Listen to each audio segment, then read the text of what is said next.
2025లో July 6వ తేదీ తొలి ఏకాదశి రాబోతుంది. ఆషాఢ శుద్ధ ఏకాదశిని తొలి ఏకాదశి అయితే అంటారు. అయితే ఎంతో పవిత్రమైనటువంటి ఈ తొలి ఏకాదశి రోజున ఈ రంగు చీరను కట్టుకున్నట్లయితే ఆడవాళ్ళు లెక్కలేనంత ధనం వస్తుందండి.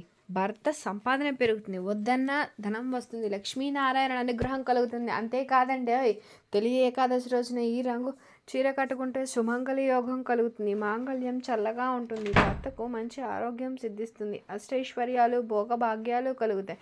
మరి ఇంతకీ ఈ తొలి ఏకాదశి రోజున ఆడవాళ్ళు ఏ రంగు చీర కట్టుకోవాలి, ఏ రంగు చీర కట్టుకుంటే లక్ష్మీనారాయణ అనుగ్రహం కలుగుతుంది అనేటువంటి విషయాన్ని వీడియోలో వివరంగా తెలుసుకుందామండి. మీరు వీడియోని స్కిప్ చేయకోకుండా చివరి వరకు చూడండి. మీకు వీడియో ఖచ్చితంగా నచ్చినట్లయితే లైక్ చేసి ఛానల్ని సపోర్ట్ చేయండి. అండ్ కొత్తగా వాచ్ చేస్తున్నట్లయితే ఛానల్ని సబ్స్క్రైబ్ చేయడం మర్చిపోకండి. అత్యంత ప్రాముఖ్యత ఉన్న తొలి ఏకాదశి పండుగలకి ఆదండి. మనకి ఈ పండుగతోనే పండుగలు అనేవి స్టార్ట్ అవుతాయి. ఆషాఢ శుద్ధ ఏకాదశిని తొలి ఏకాదశి అంటారు. సంవత్సరం మొత్తం మీద 24 ఏకాదశులు అంటారు. ప్రతి నెల కృష్ణపక్షంలో ఒకటి, శుక్లపక్షంలో ఒకటి, మొత్తంగా 24 ఏకాదశులు. ఏకాదశి అంటే 11 అని అర్థం. మొత్తం మనకి ఉన్న 5 జ్ఞానేంద్రియాలు, 5 కర్మేంద్రియాలను పనిచేయించే అంతరేంద్రియమైన మనసును కలిపితే 11 అండి. ఈ 11 కూడా ఏకోరూపంగా పనిచేసే సమయం ఏకాదశి. ఆషాఢమాస ఏకాదశిని తొలి ఏకాదశిగా జరుపుకోవడం జరుగుతుంది. దీన్నే శయన ఏకాదశి, పరమ ఏకాదశి, హరివాసరం అని చెప్పేసి అంటారు. ఈ రోజు నుంచి ఆ శ్రీ మహావిష్ణువు క్షీరాబ్దిలో శేషపాన్పుపై పయనిస్తారు. అందుకే దీన్ని శయన ఏకాదశి అంటారు. పంచభూతాలు, సూర్య చంద్రులు పరస్పర సంబంధాన్ని, వారి యొక్క గమనాన్ని బట్టి ప్రకృతిలోని మార్పులకు సంకేతంగా చెప్పవచ్చండి. ఉత్తర దిశగా ఉన్న సూర్యుడు ఈ రోజు నుంచి దక్షిణ దిశకు వాలుతున్నట్లుగా కనిపించడం జరుగుతుంది. అంటే సూర్యుడు దక్షిణం వైపుకు మరలినట్టు. ఈ రోజు నుంచి దక్షిణాయనం ప్రారంభాన్ని చూపిస్తుంది. అంతేకాకుండా చాతుర్మాస వ్రతం అనేది ఈ రోజుతో స్టార్ట్ అవుతుందండి. ఈరోజు గోపద్మ వ్రతం ఆచరిస్తారు. ఇప్పుడు మొదలుకొని కార్తీక మాస శుక్ల ద్వాదశి రోజున అంటే క్షీరాబ్ది ద్వాదశి వరకు కూడా ఆచరించాలని చెప్పడం అయితే చెప్తారు. తొలి ఏకాదశి అనేది ఎంతో ప్రాముఖ్యత కలిగిన పండుగ. తొలి ఏకాదశి భారతదేశంలో ప్రజలందరూ కూడా ఎంతగానో చేసుకుంటారు. ఈరోజు ఎవరి ప్రాంత ఆచారాల ప్రకారం వారు పూజ చేస్తారండి. ఎవరు ఏ విధంగా పూజించినప్పటికీ కూడా ఆ విష్ణుమూర్తి అయితే ప్రసన్నుడవుతాడు. ఈ రోజు ఉదయాన్నే నిద్రలేచి ఇల్లంతా శుభ్రం చేసుకుని ఆడవాళ్ళు తలస్నానం చేసి ఉప్పు నీటితో ఇంటిని శుభ్రం చేసి గడపలకు పసుపు రాసి గుమ్మం ముందు ముగ్గులు వేసి దీపారాధన అయితే చేసుకోవాలండి. ఈరోజు చేసే పూజలకి కొన్ని జన్మల పుణ్య ఫలితం అయితే లభిస్తుంది. అదేవిధంగా ఎవరైతే కటిక పేదరికంతో ఉంటారో, తరచూ డబ్బు సమస్యలతో బాధపడతారో అలాంటి వాళ్ళు ఈ తొలి ఏకాదశి రోజున తులసి మొక్కను ఖచ్చితంగా పూజించాలి. ఏకాదశి రోజు తులసి మొక్క పూజిస్తే ఆర్థిక సమస్యలన్నీ కూడా తొలగిపోయి లక్ష్మీ కటాక్షం వెంటనే సిద్ధిస్తుంది. అంతేకాదు జ్యోతిష్య శాస్త్రంలో రావి చెట్టుకు ఎంతో ప్రాముఖ్యత ఉంది కదండి. రావిలో త్రిమూర్తులు నివసిస్తారు. సో ఏకాదశి రోజున ఒక రాగి చెంబు నిండుగా నీటిని తీసుకొని ఆ నీటిని ఈశాన్యంలో పెట్టండి. అండ్ అలానే మీ కుటుంబంలో ఉన్న సమస్యలు తొలగిపోతాయి. సాయంత్రం 6 గంటల తర్వాత ఇంటి గుమ్మం ముందు దీపం వెలిగించి హారతి ఇవ్వాలండి గుమ్మానికి. అట్లా గనక చేస్తే ఆ లక్ష్మీదేవి అడుగు పెడుతుందండి ఆ రోజున. అలానే లక్ష్మీదేవి తాండవిస్తుంది. అదేవిధంగా ఈ ఏకాదశి రోజు మీ ఇంటి ప్రధాన ద్వారం తలుపుల మీద స్వస్తి గుర్తులు వేయండి. మీ ఇంటికి ఉన్న అష్టదరిద్రాలు తొలగిపోయి ఇంటికి అష్టైశ్వర్యాలు కలుగుతాయి. అదేవిధంగా ఈ తొలి ఏకాదశి రోజు ఇంటిలో పూజ చేసుకునే సమయంలో ఖచ్చితంగా దక్షిణ వృత్త శంఖాన్ని ఊదండి. అలా చేస్తే ఇంటిలో ఉన్న నెగిటివ్ ఎనర్జీ, దుష్ట శక్తి ఇదంతా తొలగిపోతుందండి. ఇంట్లో ఉన్నటువంటి వాళ్ళందరికీ కూడా చాలా మంచి జరుగుతుంది. కాబట్టి ఏకాదశి రోజున పూజ చేసే సమయంలో దక్షిణావృత శంఖాన్ని ఊదండి. ఒకవేళ మీకు లేదనుకోండి, తొలి ఏకాదశి రోజు తెచ్చుకొని ఇంట్లో పెట్టుకోండి. ముత్తైదువు స్త్రీలు తొలి ఏకాదశి ముందు రోజు అంటే దశమి రోజు గోరింటాకును నూరి పెట్టుకుంటే మాంగళ్య బలం పెరుగుతుందండి. ఆషాఢంలో ఒక్కసారైనా సరే గోరింటాకు పెట్టుకోవాలంటారు కదా. ఆ గోరింటాకు ఈ తొలి ఏకాదశి ముందు రోజు పెట్టుకుంటే ఆ లక్ష్మీదేవి అనుగ్రహం కలుగుతుంది. కాబట్టి దశమి రోజు గోరింటాకులు పెట్టుకోవాలి. అంటే పెళ్ళైన వాళ్ళే కాదండోయ్, పెళ్ళి కానటువంటి వాళ్ళు కూడా పెట్టుకోవాలి. అలా చేయడం వలన మీకు అన్ని శుభ ఫలితాలే కలుగుతాయి. మహిమాన్వితమైనటువంటి ఈ తొలి ఏకాదశి రోజున ఏకాదశి వ్రతాన్ని ఆచరించామనుకోండి, ఆ సూర్య చంద్ర గ్రహణాలలో భూమిని దానం చేసినంత, అశ్వమేధ యాగం చేసినంత 60,000 సంవత్సరాలు తపస్సు చేసిన ఫలితం అని చెప్పి తొలి ఏకాదశి మహత్యం గురించి పురాణాలలో చెప్పడం జరుగుతుందండి. మహాసాత్వి సతీ సక్కుబాయి ఈ వ్రతాన్ని ఆచరించి మోక్షం పొందిందంట. మనం ఏదైనా శుభకార్యం చేస్తున్నప్పుడు శుభప్రదమైన దుస్తులను ధరించడం అనేది ఆనవాయితీ కదా. కొన్ని రకాల దుస్తులు వేసుకోవడం వలన శుభ ఫలితాలు కలుగుతాయి. మరికొన్ని రంగు దుస్తుల వల్ల చెడు ఫలితాలు వస్తాయి. ఎందుకండి అంటే కొన్ని రంగులు నెగిటివ్ ఎనర్జీని అట్రాక్ట్ చేస్తాయి, కష్టాలను కలిగిస్తాయి, దుష్ట శక్తులను ప్రేరేపిస్తాయి. అదేవిధంగా కొన్ని రంగుల దుస్తులు గ్రహాల అనుకూలతలను పొంది పాజిటివ్ ఎనర్జీని అట్రాక్ట్ చేస్తాయి, మన మనసుకు ప్రశాంతతను కలగజేస్తాయి, మనం ఉల్లాసంగా ఆనందంగా ఉండేలా ప్రేరేపిస్తాయి. మామూలు రోజుల్లో కంటే కూడా ప్రత్యేకమైన రోజుల్లో శుభప్రదమైన రంగుల్లో ఉండే దుస్తులను ధరించాలి అని చెప్పి శాస్త్రం చెప్తుందండి. ప్రత్యేకించి ఈ తొలి ఏకాదశి రోజున స్త్రీలు ఈ రంగు దుస్తులు ధరిస్తే చాలా మంచిది. మీకు సంవత్సరం అంతా బాగా కలిసి వస్తుంది. మీ భర్త ఆయురారోగ్యాలతో ఉంటూ ధనం బాగా సంపాదించి యోగం లభిస్తుంది. దీర్ఘ సుమంగళి యోగం కలుగుతుంది. అద్భుత ఫలితాలు కలుగుతాయని చెప్పి పెద్దలు చెప్తున్నారు. నీకు ఎంత పవిత్రమైన ఈ తొలి ఏకాదశి రోజున స్త్రీలు పసుపు రంగు దుస్తులు ధరిస్తే మంచిది. విష్ణుమూర్తికి పసుపు చాలా ఇష్టం కాబట్టి పసుపు రంగు దుస్తులు ధరించడం వల్ల విష్ణుమూర్తి అనుగ్రహం కలుగుతుంది, భర్తకు మంచి కలుగుతుంది, ఆరోగ్యము ఐశ్వర్యము లభిస్తుంది. కష్టాల నుంచి బయటకు వచ్చి సమస్త పాపాలు దరిద్రాలు తొలగించుకొని దైవానుగ్రహంతో సంపాదిస్తూ సంతోషంగా జీవించి ఉండాలన్నా, దాంపత్య జీవితంలో సమస్యలు పోవాలన్నా, పిల్లలు అనుకూలంగా ఉండాలన్నా, వారి యొక్క విద్యాబుద్ధులు బాగుండాలన్నా మర్చిపోకుండా పసుపు రంగు చీరను కట్టుకోండి. చీర వేసుకున్నా, చూడీదార్ వేసుకున్నా, ఇక ఏ డ్రెస్ చేసుకున్నా సరే పసుపు రంగుది యూస్ చేయండి. మంచి శుభ ఫలితాలు కలుగుతాయి. మా దగ్గర ఎల్లో లేదు అనుకుంటే పింక్ కలర్ యూస్ చేసినా సరే పర్వాలేదు, అదే అద్భుతమైన ఫలితాన్ని ఇస్తుంది. కేవలం ఆడవాళ్ళు ఒక్కలే కాదండి, మహిళలు, పిల్లలు, పెద్దలు అందరూ యూస్ చేయవచ్చు. ఏకాదశి రోజున పసుపు లేక పింక్ కలర్ యూస్ చేస్తే అద్భుత ఫలితాలు కలుగుతాయి, కష్టాలు పోతాయి, దాంపత్య జీవితం మారుతుంది, బాగుంటుంది, అష్టైశ్వర్యాలు భోగభాగ్యాలు సిద్ధిస్తాయి, మీకున్న సమస్యలు కలిగిపోతాయి, లక్ష్మీనారాయణ అనుగ్రహంతో మీకు అంతా మంచి జరుగుతుంది. కాబట్టి ఈ తొలి ఏకాదశి రోజు అందరూ పసుపు లేక పింక్ కలర్ రంగు దుస్తులు ధరించండి. అద్భుత ఫలితాల మధ్య మీరు హ్యాపీగా జీవించండి. ఈ పవిత్రమైనటువంటి రోజు అందరూ ఉపవాసం ఉంటారండి. మరి ఈ ఉపవాసం ఎలా చేయాలనే విషయం కూడా తెలుసుకున్నాం. ఉపవాసం చేసేటప్పుడు మనం ఏమైనా తినవచ్చా, గుడికి వెళితే ప్రసాదం తినవచ్చా, అసలు ఉపవాసం ఉండలేనటువంటి వాళ్ళు ఏం చేస్తే ఉపవాసం చేసిన దానికంటే 1000 రెట్ల ఫలితం కలుగుతుంది అనేటువంటి విషయాన్ని కూడా ఈ వీడియోలో వివరంగా తెలుసుకుందామండి. ఏకాదశి అంటే ఉపవాస దీక్ష, పైగా తొలి ఏకాదశిని మనం మొదటి పండుగగా చేసుకుంటాం కాబట్టి ఈరోజు ఉపవాసం ఉంటే మంచిదని చెప్పేసి భావిస్తారు. ఈరోజు ఉపవాసం పాటించడానికి ఒక పద్ధతి ఉందండి. తొలి ఏకాదశి రోజున మనం ఉపవాసం ఉండాలి అనుకుంటే దానికి ముందు రోజు అంటే దశమి రాత్రి నిరాహారంగా ఉండాలి, లేక లైట్ ఫుడ్ అనేది తీసుకోవాలండి. అంటే మన జీర్ణ వ్యవస్థ ఏకాదశి ఉపవాసానికి సిద్ధం చేయడమే ఈ ఆచార్యం వెనుక అంతరార్థం అండి. ఈ తొలి ఏకాదశి రోజు బ్రహ్మ ముహూర్తంలో నిద్రలేచి తలస్నానం అనేది చేయాల్సి ఉంటుంది. ఆ రోజు ఏమీ తినకుండా నియమనిష్టలతో ఉండాలి. ఏం తినలేకుండా ఉండలేని వాళ్ళు పాలు పళ్ళు స్వీకరించవచ్చు. అవి కూడా చాలదు అనుకుంటే ఒక్క పూట భోజనం చేసి ఏకభుక్తం కూడా ఉండవచ్చు. ఇలా ఈ 3 పద్ధతుల్లో ఏదో ఒక విధంగా ఉపవాసం ఉండాలండి. ఈ ఉపవాసము జాగరణతో తొలి ఏకాదశి గడిచిన తర్వాత మరునాడు అంటే ద్వాదశి రోజు తెల్లవారుజామున ఆలయాలకు వెళ్ళాలండి. ఆ తర్వాత ద్వాదశి పాలన చేయాలి. పాలన అంటే ఏదైనా తినాలి.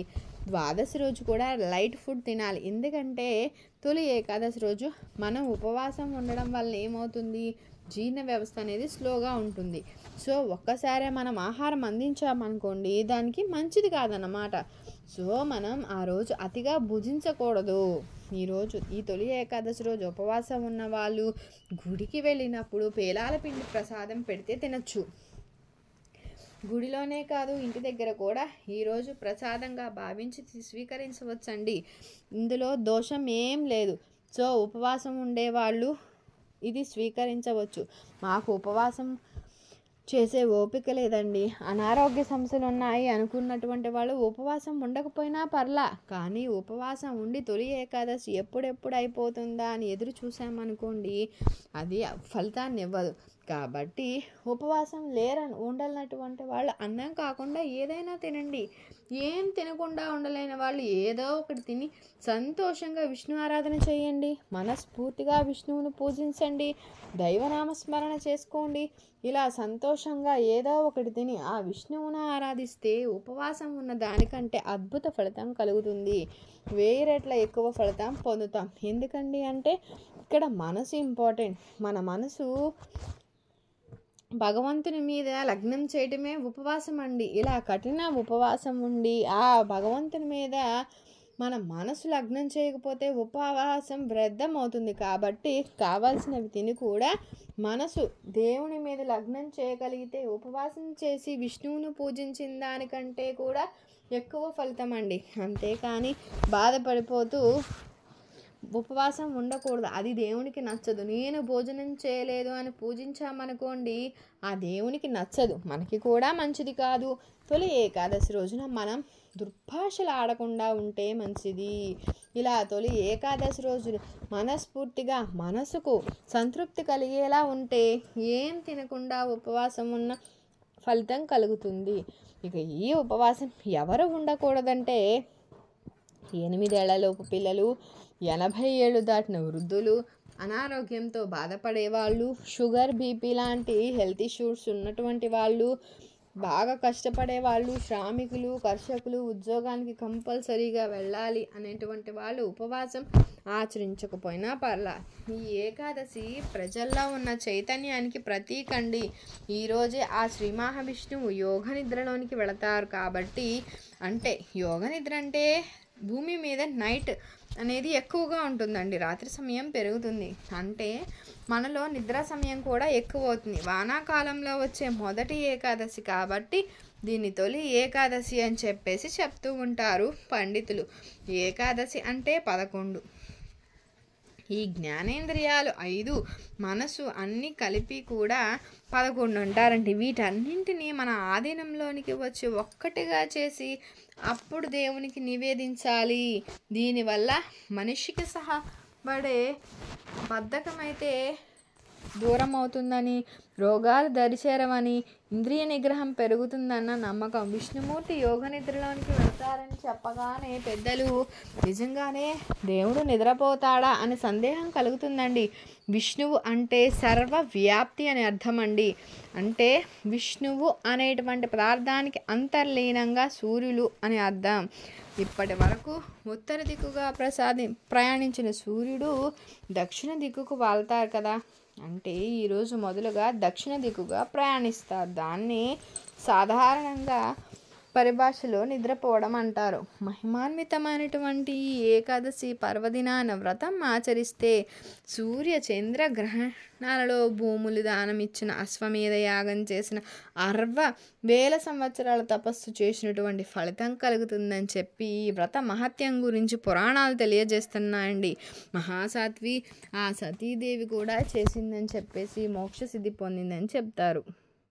ఇలా ఈరోజు ఉదయాన్నే లేచి విష్ణుమూర్తికి నైవేద్యాలను అలంకరించుకొని ప్రసాదం నైవేద్యంగా పెట్టి హారతిని పచ్చకర్పూరంతో హారతి ఇవ్వాలండి. సాక్షాత్తు ఈ శ్రీహరి వారే ఈ ఏకాదశి వ్రతం ఏర్పాటు చేశారని, ఈ వ్రతం నియమనిష్టలతో ఆచరించిన వాళ్ళు సమస్త వ్యధల నుంచి బయటపడగలరండి.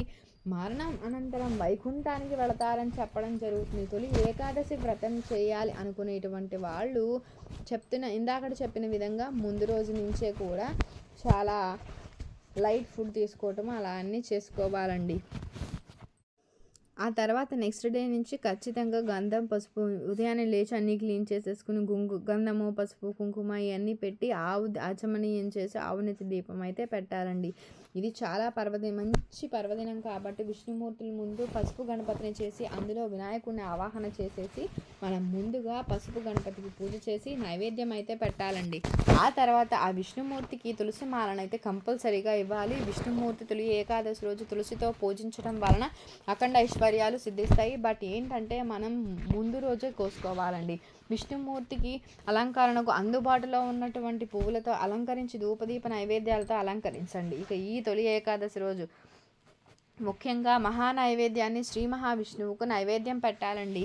అంటే ఈరోజు మీరు ఇంటిలో ఏం వండుకుంటే అది పెట్టాలి. ఇలా మహానైవేద్యం పెడితే ఆ లక్ష్మీనారాయణుల కరుణాకటాక్షాలు లభిస్తాయండి.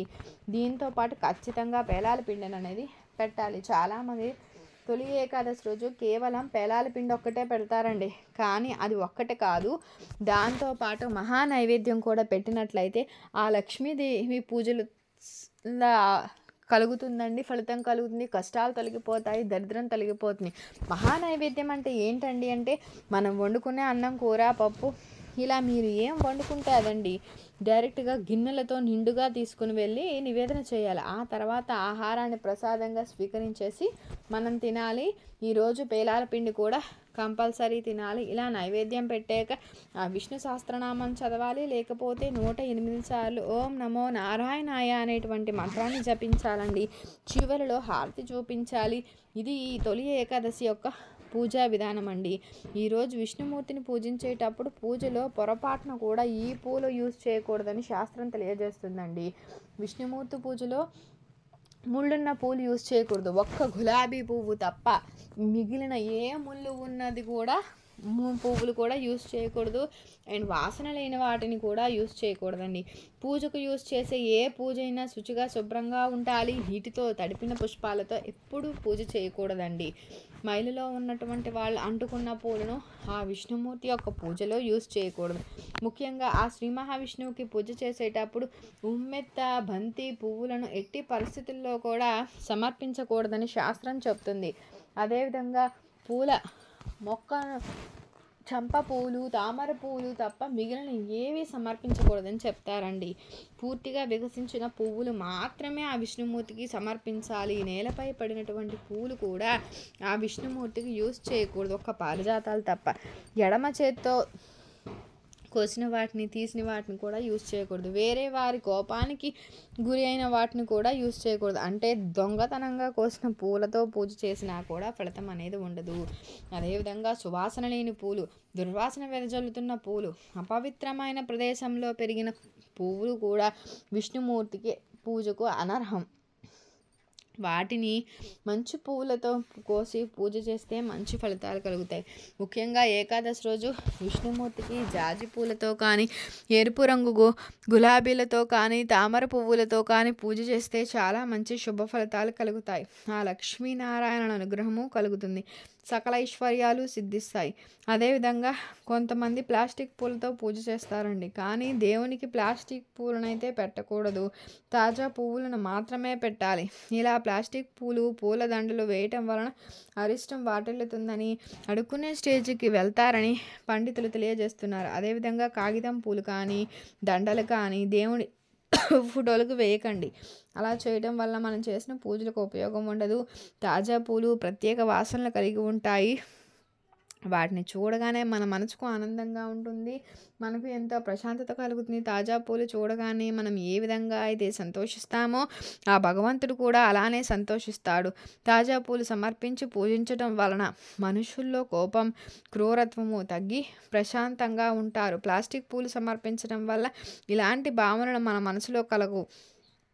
తాజా పూలు మాత్రమే ఆ భగవంతునికి సమర్పించి భగవంతు నామస్మరణ చేయాలండి. అప్పుడే మనం చేసిన పూజకు ఫలితం లభిస్తుంది. కాబట్టి ఎట్టి పరిస్థితుల్లో కూడా ఆ విష్ణుమూర్తిని ఎలాంటి పూలతో పూజ చేయకండి. ముఖ్యంగా ఉమ్మెత్త, బంతి పూలతో పూజించకండి.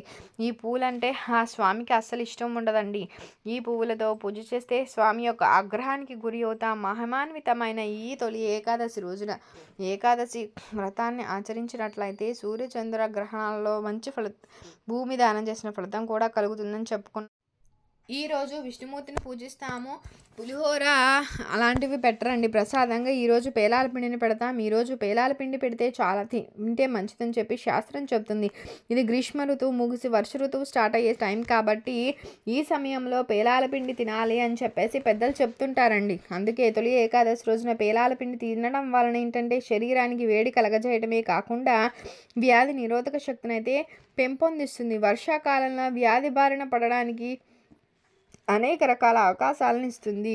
ఈ తొలి ఏకాదశి రోజు పేలాల పిండిని లేక పేలాల పిండితో తయారు చేసిన వంటకాలు నైవేద్యంగా పెట్టి సమర్పించడం అనేది ఆనవాయితీ.